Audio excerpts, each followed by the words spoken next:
श्री गुरु तेग बहादुर साहिब के 350वें शहीदी दिवस को समर्पित पंजाब सरकार की श्रद्धा और सत्कार से भरपूर पहल। पंजाब के 23 जिलों में गुरु साहिब के जीवन और बलिदान को दर्शाते light and sound show. Srinagar, Gurdaspur, Faridkot और तख्त श्री दमदमा साहिब, तलवंडी साबो से अनंतपुर साहिब तक 4 महान नगर कीर्तन तथा 23, 24 और 25 नवंबर को अनंतपुर साहिब में होने वाले भव्य समागमों में मुख्यमंत्री सरदार भगवंत सिंह जी मान की ओर से सभी को नतमस्तक होने का हार्दिक अनुरोध। आइए अपनी अटूट श्रद्धा और सत्कार के साथ इन समागमों का हिस्सा बने।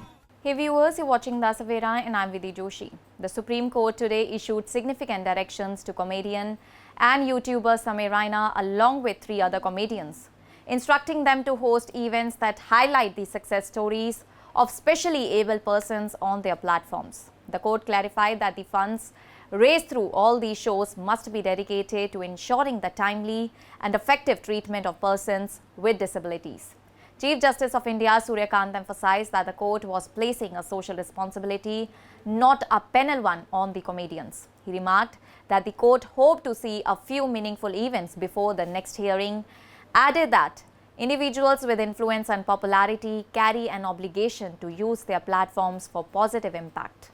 All these directions arose from a plea filed by the Cure SMA Foundation, which sought action against comedians for making insensitive remarks about individuals suffering from disabilities.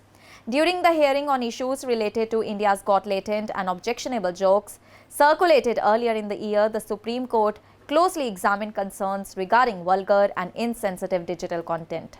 Solicitor General Tushar Mehta clarified that the government did not oppose free speech but highlighted that the issue extended beyond obscenity to include perversity content that is distorted, degrading and harmful.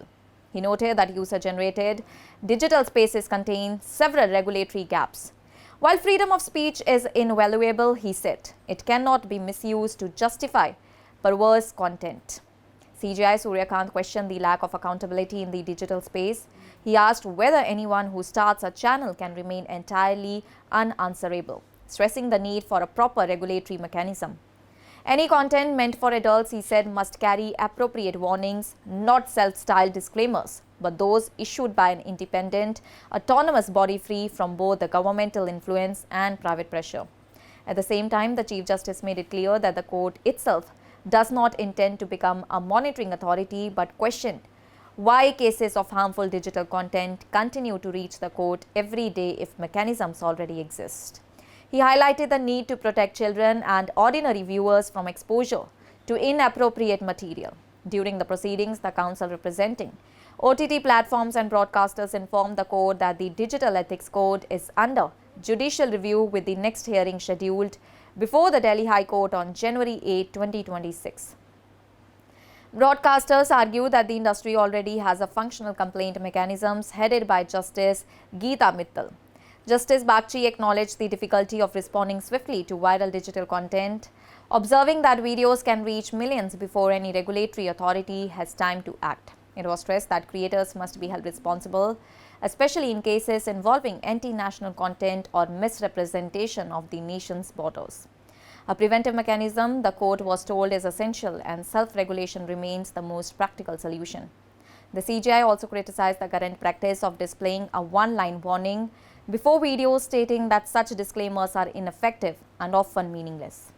The court noted that it did not intend to impose penalties on young content creators, and juveniles involved in earlier cases had already submitted unconditional apology affidavits.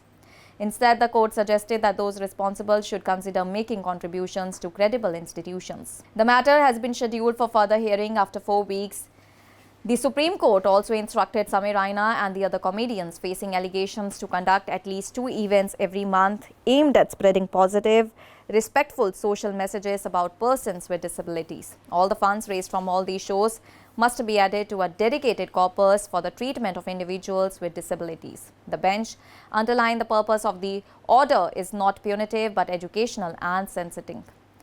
The judges added that all these events should not be mere formalities. They must genuinely work towards creating awareness and fostering respect.